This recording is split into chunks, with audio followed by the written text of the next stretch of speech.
죽느냐 사느냐, 그것이 문제로다. 죽느냐 사느냐라는 말씀의 제목으로 함께 은혜를 나누고자 합니다. 죽느냐 사느냐 그것이 문제로다 하는 말은 잘 아시는 대로 셰익스피어의 그 희곡 햄릿에서 나오는 그 대사이죠. 오늘 말씀은 그것과는 이제 전혀 상관이 없고, 이 제목을 정한 이유는 바로 그 2장 6절에서 여호와는 죽이기도 하시고 살리기도 하시는 분이시다. 죽이기도 하시고 살리기도 하시는 분이시다라고 했는데, 그 말씀은 하나님이 또 이 세상의 또 모든 사람들을 판단하시고 또 주관하시며 심판하실 수 있는 분이시다, 그런 내용이었었죠. 그 한나의 노래 다음에 이제 오늘 12절에서는 이제 하나님께서 어떤 사람들은 죽이시고 또 어떤 사람들은 살리시는지 이 구체적인 신뢰가 나타납니다. 어떤 사람을 하나님이 죽이실까요? 25절에 오늘 마지막 부분에서 이렇게 얘기하죠. 25절 마지막 부분 끝에 이는 여호와께서 그들을 죽이기로 뜻하셨음이더라. 하나님께서 죽이려고 작정한 사람들이 있어요. 바로 엘리의 두 아들들이 그러하고요. 그런데 바로 그 다음에 26절에 나오는 말씀이 아이 사무엘이 점점 자라매 여호와와 사람들에게 은총을 더욱 받더라. 그러니까 지금 25절과 26절에서 지금 두 부류의 사람을 대조시키고 있는 거죠. 한편에는 하나님이 죽이기로 작정한 사람들, 또 한편에는 하나님의 은총을 더욱 받는 사람. 누굽니까? 바로 사무엘인 겁니다. 그래서 오늘 이 말씀 속에서는 하나님께서 죽이는 사람과 또 하나님께서 살리는 사람, 이 두 사람을 대조시키고 있는데, 과연 왜 그들이 어떻게 하였기에 이런 대조가 이루어지는지 그 말씀을 살펴보면서 교훈을 삼고자 합니다. 왜 이런 차이가 일어났는가? 한 세 가지로 요약이 되어지는데요. 첫 번째로는요, 하나님을 아는가, 그렇지 않는가. 2장 12절에 바로 이게 처음 시작이 이렇게 되죠. 엘리의 아들들은 행실이 나빠 여호와를 알지 못하더라. 여호와를 알지 못하는 사람들. 근데 앞에 행실이 나빠 이렇게 우리 그 개역 개정 성경에 번역이 되어 있는데 조금 번역이 마음에 들지 않아요. 다른 성경들, 영어 성경이나 다른 그 현대인의 성경과 조금 다르게 번역이 되어 있는데, 이 히브리어 원문의 의미를 그대로 좀 살리자면은 엘리의 아들들은 불량배였다. 행실이 나빠 뭐 비슷한 의미라고 할 수 있는데 그냥 불량배였다라고 딱 문장이 끝이 납니다. 그래서 현대인의 성경에 엘리 아들들은 불량배였다 이렇게 되는데, 이 불량배라고 하는 말이 그 히브리어 원문에는 벨리알의 아들들이었다. 그러니까 엘리의 아들은 벨리알의 아들들이었다. 약간 이렇게 언어 유희가 들어가 있는 엘리, 벨리알 이렇게 좀 돼 있는데, 그 벨리알이라고 하는 것은 신약 성경에 보면은 그리스도와 벨리알이 어떻게 조화가 되겠으며라고 할 때 그 벨리알입니다. 악한 자, 때로는 이제 사탄 을 뜻하는 말이고, 이제 사람들에게 사용할 때는 이 건달, 뭐 우리 쉽게 표현하는 뭐 양아치 뭐 이렇게 하듯이 불량배, 이제 그런 뜻인 거죠. 바로 앞에 1장에서 한나가 엘리 앞에서 그 이야기할 때 나로 악한 여자로 여기지 마옵소서. 그 악한 여자 역시 이때도 벨리알이라는 단어가 쓰여진 거예요. 벨리알의 딸. 그런데 2장에 와서는 이렇게 공교롭게도 이 제사장의 아들인 그 홈니와 비느하스를 가리켜서 벨리알의 아들들, 엘리의 아들들이 바로 벨리알의 아들들, 불량배였다, 이렇게 표현하고 있는 거죠. 근데 그보다 더 중요한 것은 이들이 왜 그렇게 악한 자들이었는가라고 했을 때 그 이유를 뭐라고 설명하고 있습니까? 여호와를 알지 못하더라. 이 알다, 이 히브리어로 야다, 또 헬라어로 기노스코라고 하는 이 단어는 성경에서 그냥 이렇게 지식적인 아는 것을 뜻하지 않습니다. 굉장히 친밀한 교제를 의미하는 말이에요. 우리 한글에서도 그렇지 않습니까? 내가 저 사람 알아, 저 사람 나하고 아는 사람이야 라고 했었을 때는 단지 그 사람의 이름을 알고 그 사람의 출생이 어떻고 그걸 아는 게 아니라 나랑 친분이 있는 사람이야, 내가 그 사람 믿을 만한 사람이야 라고 하는 굉장히 어떤 그 관계를 표현하는 말이기도 하는 거죠. 히브리에서는 더더욱 그러합니다. 그래서 창세기 4장 1절에 보면요, 아담이 그의 아내 하와와 동침함에 하와가 임신하여 가인을 낳고, 그래서 가인을 낳았을 때 이 동침하다라는 단어가 사실은 히브리어에는 알다 이렇게 되어 있어요. 그래서 아담이 그의 아내 하와를 알아서 하와가 임신하였다. 그러니까 이런 굉장히 어떤 부부간의 친밀한 교제를 뜻할 정도로 이 알다라는 단어는 굉장히 의미심장한 단어인 겁니다. 그래서 예수님께서도 영생에 대해서 설명하실 때 요한복음 17장 3절에서 영생은 곧 유일하신 참 하나님과 그가 보내신 자 예수 그리스도를 어떻게 해요? 아는 것이니이다. 아는 것이니이다. 그냥 지식으로만 아는 게 아닌 거죠. 하나님을 나의 하나님으로, 예수님을 나의 주로 영접하고 교제하는 그러한 삶, 그게 바로 영생의 길이라는 것을 예수님께서 말씀하시고 있는 겁니다. 근데 오늘 말씀 속에서 이 엘리의 아들들은 제사장이었습니다. 하나님의 전에서 섬기는 자들이었습니다. 그러나 그들의 실상은 하나님을 알지 못하는 자였다. 이렇게 이야기를 하는 거죠. 그들은 얼마나 많이 율법을 들었겠습니까? 아버지로부터. 매일 어떠면은 그 말씀을 읽고 그 제사의 장의 그 사명을 감당하는 그런 사람들이었을 것입니다. 그러나 그들은 하나님을 알지 못하는 자였습니다. 그런가 하면 사무엘은 어떠했을까요? 사무엘에 대해서는 3장 7절에 넘어가면 이런 말씀이 나오거든요. 3장 7절에 가면은 사무엘이 아직 여호와를 알지 못하고, 그러니까 아직 알지 못하고라고 하는 말은 이제 나중에, 지금은 어리니까 하나님을 알지 못하지만 나중에는 하나님을 알게 되었더라. 사무엘은 하나님을 알게 되었습니다. 근데 여기서 또 중요한 말씀이 있는데, 사무엘이 어떻게 하나님을 알게 되었을까요? 아까 3장 7절에서 아직 여호와를 알지 못하고 여호와의 말씀도 아직 그에게 나타나지 아니한 때라. 아직 하나님의 말씀이 그에게 나타나지 아니한 때. 그런데 3장 맨 끝에 가보면 21절에 여호와께서 실로에서 다시 나타나시되 여호와께서 실로에서 여호와의 말씀으로 사무엘에게 자기를 나타내시느니라. 이 말은 이때부터 사무엘이 하나님을 어떻게 했을까요? 알게 되었어요. 그렇죠? 여기서 우리가 중요한 교훈을 발견하게 되는데, 우리가 하나님을 어떻게 알 수 있을까요? 우리가 연구해서, 우리가 철학적으로 분석을 해서, 과학적으로 따져서 하나님을 알 수가 없습니다. 우리 인간의 지식으로 하나님을 알 수가 없습니다. 볼 수도 없습니다. 하나님께 나아갈 수가 없습니다. 오직 하나님께서 친히 계시하실 때, 하나님 당신을 우리에게 보여주실 때, 하나님 당신에 대해서 말씀하실 때 우리가 하나님에 대해서 알 수 있는 겁니다.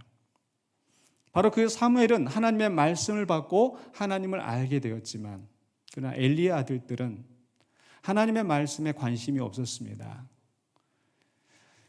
종교적인 행위는 했습니다. 제사장으로서 직분은 감당했습니다. 그러나 그들에 대한 평가는 하나님을 알지 못했더라.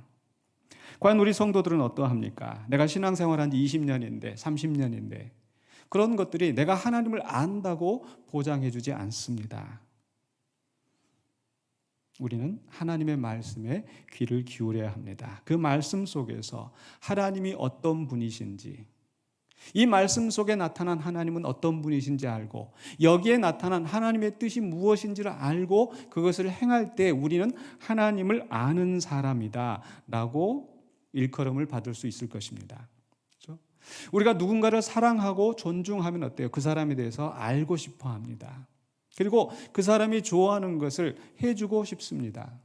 마찬가지로 우리가 말씀을 통해서 하나님을 알게 될 때 하나님이 기뻐하시는 것, 하나님 마음에 원하시는 것을 하게 되는 거죠. 바로 그러한 사람을 성경에서 하나님 마음에 맞는 사람이라고 이야기하는 겁니다. 엘리의 아들들은 하나님에 대해서 관심이 없었습니다. 하나님의 말씀을 듣기를 거부했습니다.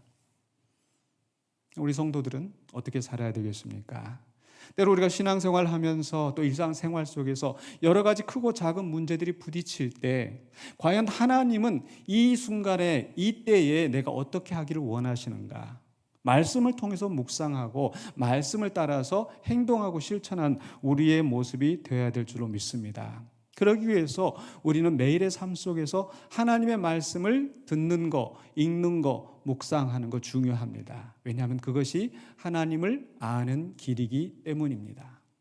우리는 하나님을 아는 자가 되시기를 주의 이름으로 축원합니다. 두 번째로는요, 이 13절로 21절에서 이제 구체적으로 그 엘리의 아들들의 악행과 또 사무엘에 대해서 대조하면서 그들의 행위에 대해서 소개를 하고 있는데요. 먼저 13절로 16절에서는요, 바로 이 엘리의 아들들이 어떻게 하나님 앞에서 악한 행위를 했었는지, 특별히 하나님께 드리는 제사와 관련에 대해서 설명을 하고 있습니다.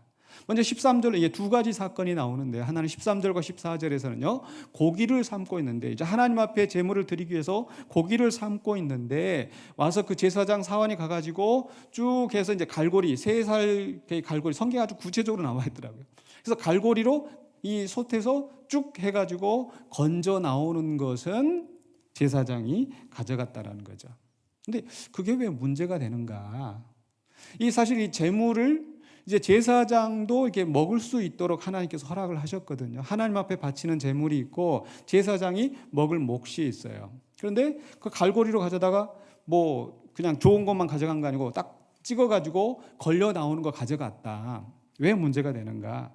사실 이 레위기서나 신명기에 보면 이 제사법에 하나님께서 이 제사장들이 먹을 몫이 무엇인지를 분명하게 정하셨어요. 레위기서 7장 34절에 내가 이스라엘 자손의 화목제물 중에서 그 흔든 가슴과 든 뒷다리를 가져다가 제사장 아론과 그의 자손에게 주었나니 이는 이스라엘 자손에게서 받을 영원한 소득이니라. 참 우리 하나님 신기하죠? 우리가 이렇게 닭을 한 마리 사오면은 보통 이제 그러잖아요. 야, 다리 뭐 맛있는 거, 이것은 뭐 아빠 거, 뭐 이것은 또 누구 뭐 아들 또 딸 뭐 이렇게 엄마도 하나 줘야죠. 근데 왜 하나님께서 뭐 어떤 사람은 뭐 가슴살을 좋아할 수도 있고 어떤 사람은 다리살을 좋아할 수도 있는데 왜 하나님께서는 굳이 이렇게 뒷다리와 가슴살을 이렇게 정해 주셨을까? 한 번만 이렇게 말씀하신 게 아니라 신명기 18장 3절에서는 이렇게 하셨어요. 제사장이 백성에게서 받을 몫은 이러하니 곧 그 드리는 제물의 소나 양이나 그 앞다리와 두 볼과 위라 이것을 제사장에게 줄 것이요. 그러니까 제물에 대해서 그 고기를 구체적인 부위를 제사장의 몫으로 딱 정해 주신 겁니다. 왜 이렇게 하나님께서 부위를 정해 주셨을까? 뭐 뒷다리가 뭐 힘이 나니까 뭐 그런 의미는 아닐 것 같아요. 성경에 그런 설명은 없습니다. 왜 이렇게 부위를 정하셨을까? 생각해 보면 마치 하나님께서 이스라엘 사람들에게 땅을 나누어 주실 때 각 지파대로 각 가족의 수를 따라서 그 분깃을 나누어 주고 그 이상의 것을 가지지 못하도록 하신 것처럼 제사장이 그 정해진 분수 이상의 것을 욕심내지 못하도록 하나님께서 정하셨다고 저는 생각을 합니다. 만약에 그렇게 하지 않았으면 어떻게 됐을까요? 제사장을 잘 섬겨야 복을 받는다. 제사장이 먹을 거 이렇게 풍족하게 먹어야 된다. 그런 논리를 가지고 뒷다리만 갖는 것이 아니라 앞다리만 갖는 것이 아니라 가슴살 뭐 더 많이 자기 것으로 삼지 않았을까요? 근데 이 엘리의 아들들은 그 하나님이 정하신 그 분수를 넘어서 갈고리로 휘졌다가 이렇게 걸리면 대체적으로 아주 큰 덩어리들을 갖지 않겠습니까? 더 챙겨가는 거예요. 오늘날 교회 안에서도 그런 뉴스들이 간간히 나오는 것 같습니다. 엊그제도 제가 그 뉴스엔조이라는 기사에 보니까 인천의 어떤 그 교회 목사님 5조 원, 10만 평 건축한다 해가지고 교인들에게 그 많은 돈을 건축하게 하고 실상 교회 건물은 짓지 않고 그 전원주택 아주 사치스러운 그 전원주택을 짓고 사택을 짓고 또 아들, 딸에게 아주 신도시에 있는 큰 그런 아파트 사게 만들고 그러니까 결국 정해진 분량만큼 먹고 만족하는 것이 아니라 그 이상의 것을 자기의 힘을 이용해서 권력을 자기의 위치를 이용해서 더 많이 가지려고 하는 거. 목사만 그렇게 했습니까? 교회 안에서 내가 가진 직분의 그 이상의 것을 욕심을 내지 않게 하는 것, 그것이 바른 자세인 줄로 믿습니다. 근데 엘리의 아들들은 그러지 않았어요. 자기의 이익을 더 취하려고 했어요. 자기의 권력을 가지고. 또 그런가 하면 15절로 16절에서는요. 바로 15절에 한번 보시면 이렇게 되어 있어요. 기름을 태우기 전에도 제사장의 사원이 와서 제사 드리는 사람에게 이르기를 제사장이 구워드릴 고기를 내라. 그가 내게 삶은 고기를 원하지 아니하고 날 것을 원하신다. 그러니까 그 삶기 전에 오늘은 내가 이 고기가 이렇게 구워 먹는 고기가 이제 땡겨요, 제사장이. 그러니까 그 삶기 전에 그 날고기를 달라. 뭐 제사장이 그럴 수도 있겠지라고 생각할 수 있겠죠. 그런데 성경에서 분명히 원한 거예요. 말씀 정하신 게 있어요. 바로 기름은 먹지 말라. 그런데 그 사람이 16절에 보니까 또 이렇게 했어요. 그럼 그 사람이 이르기를 반드시 먼저 기름을 태운 후에 내 마음이 원하는 대로 가지라. 그러니까 절차가 있는 거예요. 그러니까 제물을 가져오면 기름을 먹어서는 안 되기 때문에 기름을 태우고 그 다음에 고기를 나눠 가지고 이건 제사장의 목, 이것은 예배에 참여하는 사람들의 목 해야 되는데 그저 먼저 날고기를 먼저 내 걸 떼어달라 이렇게 하는 겁니다. 그래서 그렇게 안 한다고 하면은 내가 그렇게 하지 않으면 내가 억지로 빼앗으리라. 자기의 권력을 이용을 해서 억압하고 자기 마음대로 하는 그러한 행위를 보여주고 있는 거죠.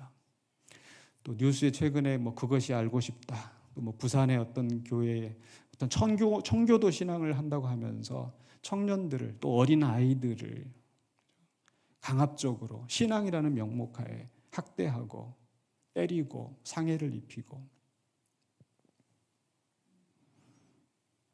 왜 하나님께서 이렇게 기름을 먹지 말게 하셨는가? 레위기서 3장 16절 17절에 모든 기름은 여호와의 것이니라. 너희는 기름과 피를 먹지 말라.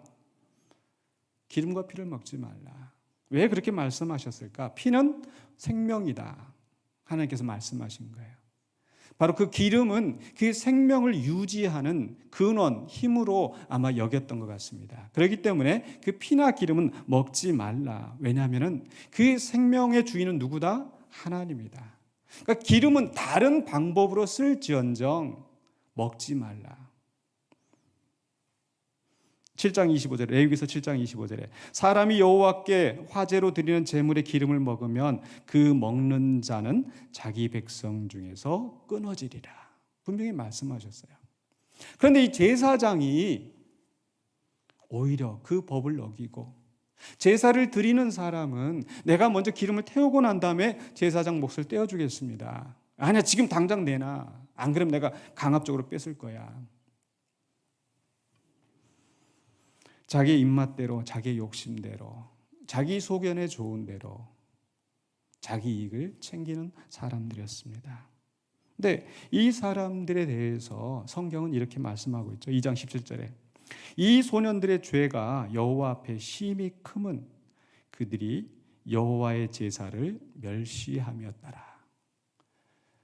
하나님은 그 제사의 규례를 정해주시고 구체적으로 정하셨지만 그 제사, 제물 때문에 하나님께서 우리를 탓하지는 않으신다고 그랬어요. 그런데 왜 하나님께서 그 제사를 멸시한 이 사람들을 하나님께서 그 죄가 크다고 말씀하시는가?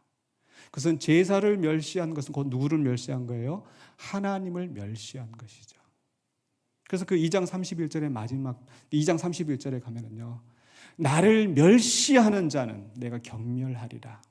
엘리의 아들들에 대해서 바로 여호와의 제사를 멸시하는 자는 하나님을 멸시하는 것이기 때문에 그 죄가 크다고 말씀하시는 겁니다. 오늘 이 말씀을 보면서 저는 바로 오늘 이 시대에 우리가 어떻게 적용을 해야 될까 했었을 때 바로 이 구약 성경에서 이 제사를 멸시하는 것은 바로 오늘 이 시대에 바로 예배를 방해하는 것과 같지 않을까? 예배를 방해하는 것은, 예배를 멸시하는 것은 하나님을 멸시하는 것이고 하나님의 영광을 훼손하는 것인 줄 압니다. 그런데 어떤 사람들은요, 그 예배를 방해하는 것에 대해서 전혀 두려움이 없습니다. 그 말하는 논리는 목사가 면직되었기 때문에, 설교할 수 없는 자가 설교하기 때문에, 과연 그럴까요? 하나님께서도 그렇게 보실까요? 말씀을 준비하면서 굉장히 좀 부담스러운 마음이 있었습니다. 혹시 말씀을 가지고 내가 내 방어를 하고 나한테 유리하게 적용하는 것은 아닐까. 근데 아무리 생각하고 묵상해봐도 잘못된 것은 바로 가르치는 것이 목사의 위치이다 싶어서, 책임이다 싶어서 말씀을 드립니다. 예배를 방해하는 것, 예배를 멸시하는 것은 하나님을 멸시하는 것입니다. 예배 그 자체로 존중을 받아야 돼요. 그게 일반 사회법에서도 인정하는 원리입니다. 얼마 전에 나왔던 그 뉴스에서도 이런 뉴스가 나왔었죠. 자격의 논란이 있는 목사의 예배를 방해한 행위도 예배 방해죄에 해당한다는 대법원의 판단이 나왔다. 우리 교회처럼 담임 목사가 면직되고 그 담임 목사가 면직됐기 때문에 예배할 수 없다고 그 예배를 방해한 사람에 대해서 대법원조차도 담임 목사 지위를 정지한 결정이 유효한지를 떠나 해당 목사를 지지하는 교인이 적지 않았고 목사와 신도들의 예배 수행은 형법상 보호받을 가치가 있다고 판단했다. 그러니까 목사가 면직되었다고 해서 이 예배는 방해받아도 마땅하다. 이게 사회법에서도 그렇게 이야기하지 않고 형법상 보호받을 가치가 있다고 말씀하는 거예요. 그럼 사회법은 그러하고 우리 신앙적인 원리는 어떠한가? 이게 각 교단마다 또 그 교회의 특성에 따라서 약간 다를 수는 있습니다. 뭐냐면은요, 이건 이제 세례의 유효성을 놓고 생각해 보면 좀 쉬울 것 같아요.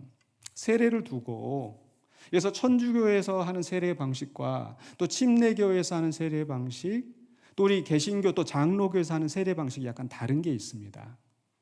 그러니까 천주교에서는요, 이 사제가 중요하기 때문에 저 위에서부터 정식으로 임명을 받은 그 사제가 세례를 주었을 때만 그게 유효해요.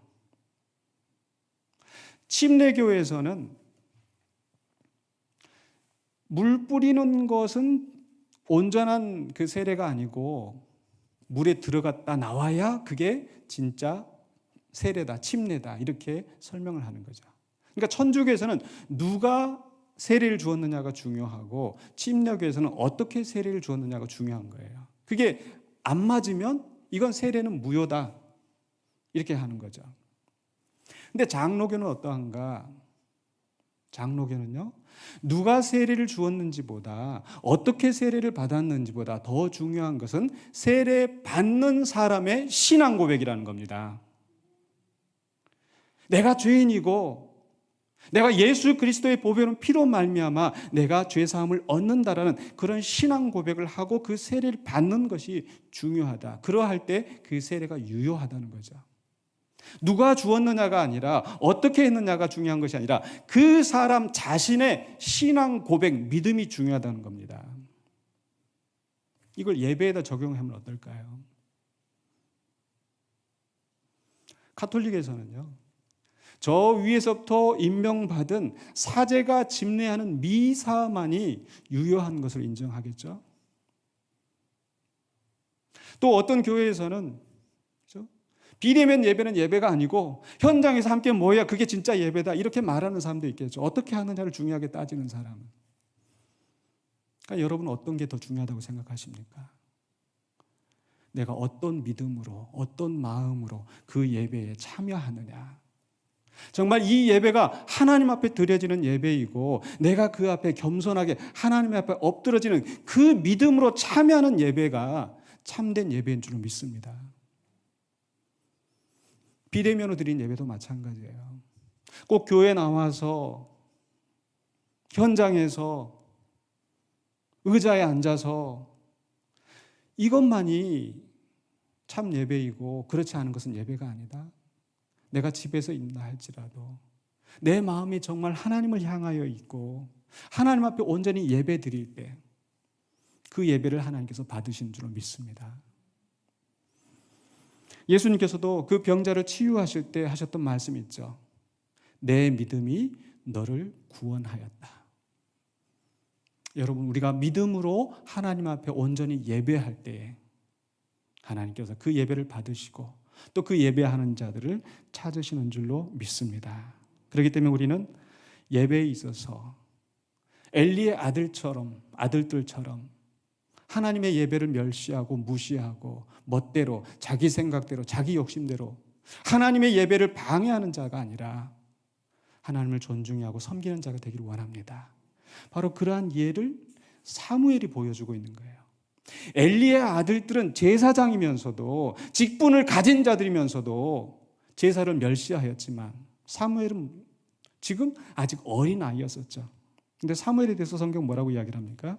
사무엘상 2장 11절에 엘가나는 라마의 자기 집으로 돌아가고 그 아이는 제사장 엘리 앞에서 어떻게 했어요? 여호와를 섬기니라. 지금 요 상황이요. 바로 앞에 지금 한나와 엘가나가 사무엘이 젖대기를 기다렸다가 한 3살, 4살 고만한 애기 놓고 온 거예요. 근데 그 애를 가리켜서 여호와 앞에서 섬기니라. 엘리 앞에서 여호와를 섬기니라.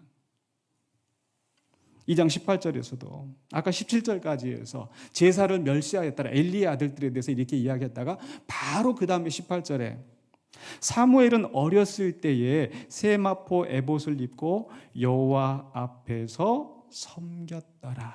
어렸을 때부터 세마포 에봇을 입고, 이 세마포 에봇은 이 제사장들이 입는 그 정결한 옷이잖아요. 물론 그 사무엘이 그 제사장이 입는 옷을 입은 게 아니죠. 뭐냐면은 바로 그 다음에 19절에 보면은요, 그의 어머니가 매년 드리는 제사를 드리러 그의 남편과 함께 올라갈 때마다 작은 겉옷을 지어다가 그에게 주었더니, 어린 아이니까 해마다 키가 크잖아요. 그러니까 이제 엄마가 직접 제사장들은 이렇게 가장 좋은 옷으로 입고 하나님 앞에 섬긴단다. 너는 이제 하나님 앞에 바쳐진 아들이니까 하나님 앞에 이렇게 정결한 마음으로 깨끗한 옷을 입고 해야 된다. 그래서 매년 그 아이를 위하여서 겉옷을 지어다가 가져다 주는 거예요. 참 그 하나님 앞에 섬기게 만든 그 부모의 마음이 그대로 나타나지 않습니까? 그러면서 그 사무엘은 어린 아이지만 그 세마포 에봇을 입고 하나님 앞에서 섬기는 자로 섰습니다.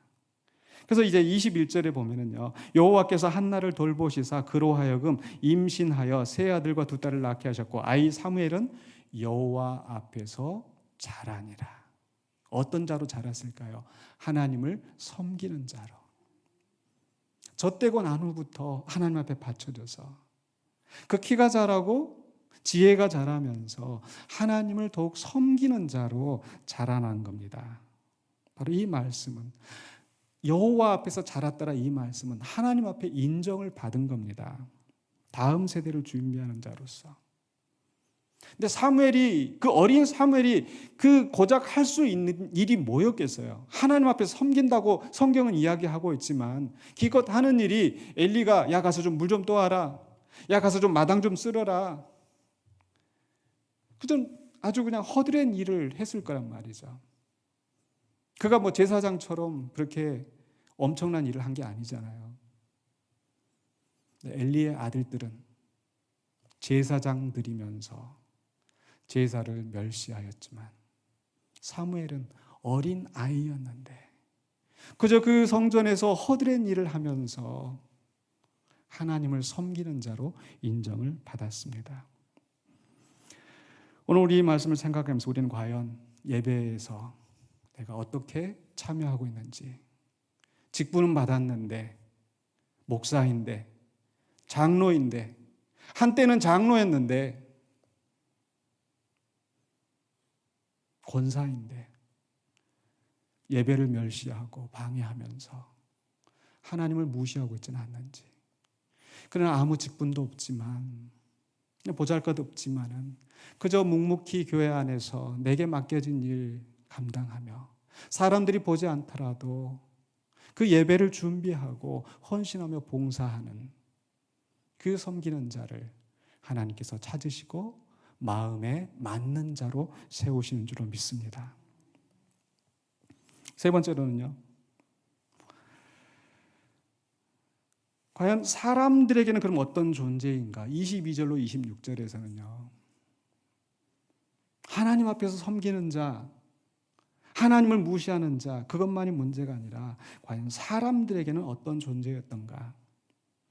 22절로 23절에 보면은요, 엘리가 매우 늙었더니 그의 아들들이 온 이스라엘에게 행한 모든 일과, 이렇게 표현하고 있어요. 그러니까 앞에서 지금 제사에 대해서 이 사람들이 했던 것은 단지 하나님에 대해서만 잘못한 것이 아니라 온 이스라엘에게 행한 모든 일이라고 표현하고 있는 거죠. 근데 그것만, 그 제사 제물에 대해서만 이들이 방해한 것이 아니라 회막문에서 수종드는 여인들과 동침하였음을 듣고, 아마 그 당시에 이 가나안 문화에 보면은요, 뭐 그리스나 그 유럽에도 마찬가지인데 이 성전에 그 창기들이 있었어요. 근데 그런 그 육체적인 그 혼음을 하면서 그 신을 섬긴다고 하는, 요즘도 그 이단 사이비들이 그런 짓들을 많이 하잖아요. 근데 그런 풍습이 아마 있었던 것 같아요. 그래서 가나안 족속들의 더러운 풍속이 그들 가운데 들어와 있을 수도 있고요. 근데 그것을 이 엘리의 아들들이 앞장서서 했다라는 겁니다.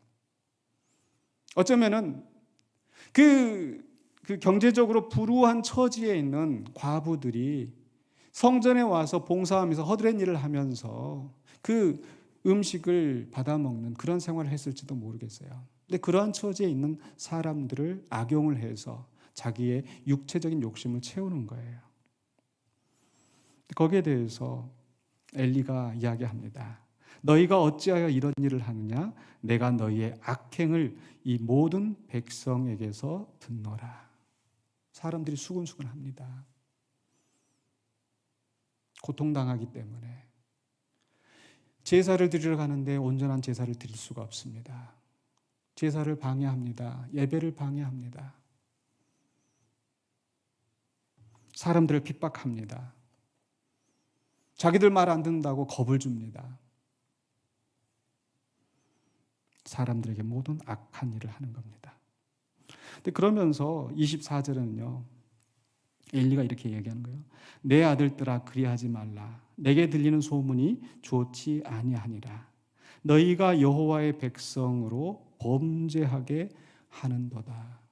자기들만 죄 짓는 게 아니라 하나님의 백성들로 하여금 실족하게 만들고 범죄하게 만든다. 제사장은 어떤 사람들입니까? 하나님과 사람들 사이에 서서 중보자로서 제사를 드릴 수 있도록 돕는 역할을 해야 되겠죠. 하나님 앞에 나아갈 수 있도록 도와주는 역할을 해야 되는데 오히려 그 길을 막습니다. 잘못된 길로 갈 때 교훈하고 바른 길로 가도록 해야 되는데 자신들이 나쁜 길로, 악한 길로 사람들을 끌고 가고 있는 겁니다. 이들은 하나님 앞에, 하나님과 사람들 사이에 중보자가 아니라 오히려 그 길을 막는 걸림돌이 되었습니다. 이 말씀 속에서 우리는 우리 자신들을 돌아보기를 원합니다.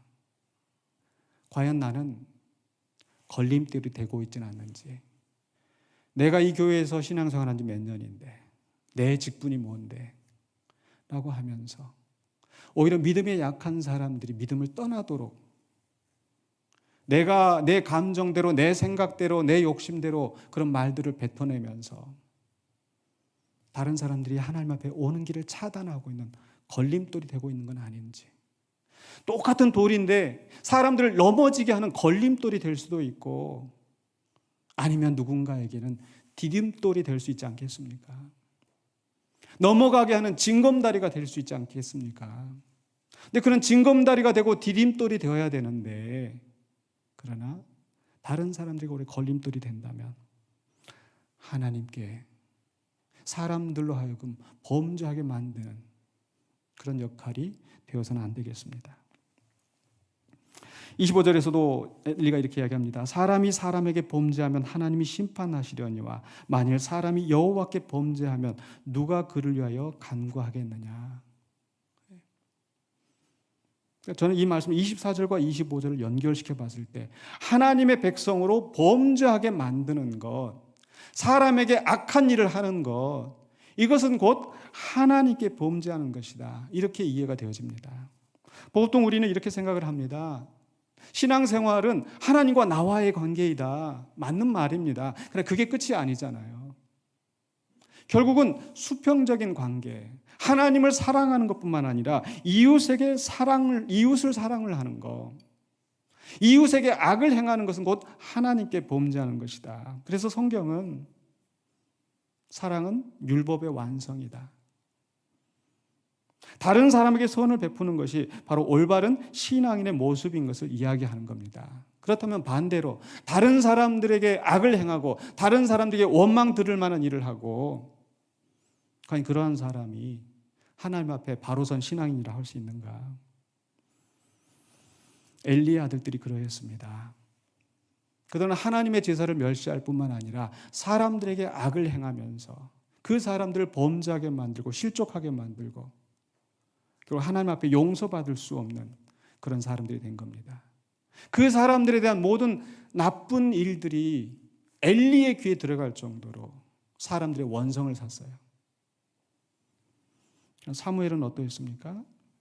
26절에서 아이 사무엘이 점점 자라매 여호와와 사람들에게 은총을 더욱 받더라. 하나님에게 인정받을 뿐만 아니라 사람들에게도 인정을 받는 거예요. 하나님 전에 가서 제사를 드리러 가면 정작 이 엘리의 아들 때문에 시험 들었다가도 그 어린 사무엘이 그 열심히 그 봉사하고 하는 걸 보면서 사람들이 마음의 위로를 받는 거예요. 그러면서 그 사무엘을 좋아하지 않았겠습니까? 하나님과 사람들에게, 여호와와 사람들에게 은총을 더욱 받더라. 오늘 저와 여러분은 이런 성도가 되시길 주의 이름으로 축원합니다. 하나님 앞에 온전한 예배자가 될 뿐만 아니라 다른 사람들이 바라볼 때도 내가 저 사람은 정말 믿을 만해. 저 사람은 정말 믿는 사람이야. 우리가 선한 행실로 사람들 앞에 보여질 때 하나님께서 영광을 받게 되실 줄로 믿습니다. 그런 의미에서 오늘 우리가 이 비대면 예배에 대해서도 다시 한번 생각해 볼 필요가 있는 게 어떤 사람들은요, 예배는 생명이다. 우리가 예배를 꼭 해야 된다. 라고 하면서 정부의 방역 수칙에 반기를 들고 부산에서 뭐 그런 일이 있었죠. 그래서 결국 교회가 폐쇄당하고 이건 신앙의 탄압이다. 그런데 문제는 세상 사람들이 도대체 이런 순간에까지 그렇게 모여서 그렇게 예배를 해야 되느냐. 그러면서 이제 이 코로나 시기가 끝나고 나면 과연 교회가 어떻게 될지 걱정이 많이 앞섭니다. 이런 순간에 우리가 어떻게 하는 것이 정말 하나님의 영광을 위한 것이고 하나님이 기뻐하시는 일인지 우리는 그런 고민을 하고 있는 거예요. 물론 하나님께서 판단하실 일이지만 어쨌든 우리가 이런 일들을 결정을 할 때 과연 이것이 하나님께 영광을 돌리고 이것이 이웃에게 사랑을 베푸고 선을 베푸는 일인지 그렇지 않는 것인지 우리는 정말 다각도로 고민하면서 우리는 다른 사람들에게 디딤돌이 되는 그런 성도가 되어야 될 것이고 그 사람들이 하나님 앞으로 나오게 되는 그런 징검다리가 되어야 될 줄로 믿습니다. 또 우리 성도들이 그렇게 되시고 우리 교회가 그렇게 되기를 주의 이름으로 축원합니다. 이제 말씀을 마무리하겠습니다. 오늘 말씀 속에서는 의도적으로 이 엘리의 두 아들들과 사무엘을 대조시키고 있는 거예요. 하나님이 죽이기로 작정한 사람들, 하나님을 알지 못하고 하나님을 섬기지 않고 하나님의 제사를 멸시하고 하나님의 예배를 방해하는 자들, 바로 하나님을 멸시하는 자들로 여기시고 죽이기로 작정하시는 거예요. 사람들에게 온갖 악을 행하면서 자기의 위치와 자기의 권력을 가지고 악을 행하는 자들, 하나님 가만두시지 않는 겁니다. 그런가 하면 하나님을 알고 비록 낮은 위치에 있지만 어린 자이지만은 하나님을 섬기며 사람들에게 선을 행하는 자를 하나님이 더욱 은총으로 베푸시는 줄로 믿습니다. 오늘 바로 그 사무엘이 그러한 사람이었습니다.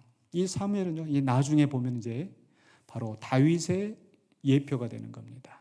하나님 마음에 맞는 지도자 다윗. 더 나아가서는 바로 예수님의 예표가 됩니다. 하나님을 아시는 분, 하나님의 뜻을 분별하시며 하나님 뜻대로 순종하며 하나님을 섬기시고 많은 사람들을 위하여 자기 자신을 대속물로 주셨던 바로 예수 그리스도. 그런가 하면 엘리의 아들들은 누구를 지금 예표하고 있을까요? 사무엘서 안에서는요, 이제 사울을 예표합니다. 자기 멋대로, 자기 생각대로 하나님의 말씀은 무시하고 왕인데 기름 부음 받은 자인데 그렇게 살다가 버림받은 사울. 근데 더 나아가서 사울은 누구를 예표하고 있겠습니까? 바로 우리 자신들 아니겠습니까? 에베소서 2장 3절에 바울은 이렇게 이야기합니다. 전에는 우리도 다 그 가운데서 우리 육체의 욕심을 따라 지내며 육체와 마음에 원하는 것을 하여 다른 이들과 같이 본질상 진노의 자녀였더니. 우리는 오늘 말씀을 보면서 야, 이 엘리 아들들 나쁜 놈이구나. 야, 사무엘 참 좋은 사람이네. 우리는 사무엘과 같이 되어야 되지. 우리는 중립적인 위치에서 선택할 수 있는 그런 처지가 아니에요. 우리는 바로 엘리의 아들들과 같이 우리 마음에 원하는 것을 하여 우리의 죄악을 따라 행하였던, 죽을 수밖에 없었던, 하나님이 죽이시기로 작정했었던 그런 사람들인 거죠. 그런데 어떻게 우리가 살아나게 되었습니까? 그 긍휼에 풍성하신 하나님의 사랑이, 그 하나님의 사랑으로 우리를 대신하여 죽지 않아야 될 그분이, 아무런 죄가 없는 그분이 대신 죽게 하심으로써 우리를 살리지 않으셨습니까? 오늘 우리는 그 은혜를 받은 자들인 줄로 믿습니다. 그래서 우리가 하나님을 알게 되었어요. 그렇죠? 그래서 갈라디아서에서도 이렇게 말씀해요. 갈라디아 4장 8절에 그러나 너희가 그때에는 하나님을 알지 못하여 본질상 하나님이 아닌 자들에게 종노릇하였더니. 우리는 하나님을 알지 못하고 내 마음에 너의 욕심대로 살아서 죽을 수밖에 없었던 우리들을 예수님의 십자가로 말미암아 구원을 얻었단 말이죠. 그래서 이제 우리는 하나님을 알게 되었어요. 근데 그게 끝이 아니잖아요. 근데 우리에게는 어떤 시험이 있냐면요, 바로 그 다음에 4장 9절에 이제는 너희가 하나님을 알 뿐 아니라 더욱이 하나님이 아신 바 되었거늘. 그렇죠? 우리가 하나님을 알고 하나님이 우리를 아시고 하나님의 자녀로 삼으셨는데 어떻게 되었어요? 어찌하여 다시 약하고 천박한 초동학문으로 돌아가서 다시 그들에게 종노릇하려 하느냐. 여기에서 우리는 선택을 해야 되는 거예요. 이제 하나님을 아는 자로서 하나님을 섬기면서 다른 사람들에게 선을 행하면서 바로 예수 그리스도가 보여주셨던 그 삶의 길을 따라갈 것이냐, 아니면 다시 하나님을 알지 못하고 약하고 천박한 초동학문으로 돌아가서 또 내 육체의 욕심을 따라 살아가는 그 삶으로 돌아가서 하나님의 영광을 가리우고 사람들에게 걸림돌이 되어지고 다른 사람들의 악을 행하는 그런 삶을 살 것이냐. 그런 사람들에 대해서 하나님은 결코 좌시하지 아니하시고 심판하실 것입니다. 그러나 항상 하나님을 알려고 노력하면서 나의 부족함을 하나님 앞에 고백하면서 하나님 뜻대로 섬기려고 애를 쓰면서 다른 사람들에게 선을 행하면서 살아가기를 원하는 사람들을 하나님께서 더 살리시고 더 세우시고 그들을 통하여서 바로 우리들을 통하여서 하나님의 일을 이루실 줄로 믿습니다. 그러므로 우리가 말씀을 묵상하면서 하나님을 더욱 알고 하나님의 뜻을 깨닫고 하나님 마음에 맞는 하나님의 뜻을 이루는 신실한 주의 백성이 되시기를 주의 이름으로 간절히 축원합니다. 기도하겠습니다. 거룩하신 아버지 하나님 은혜를 감사합니다.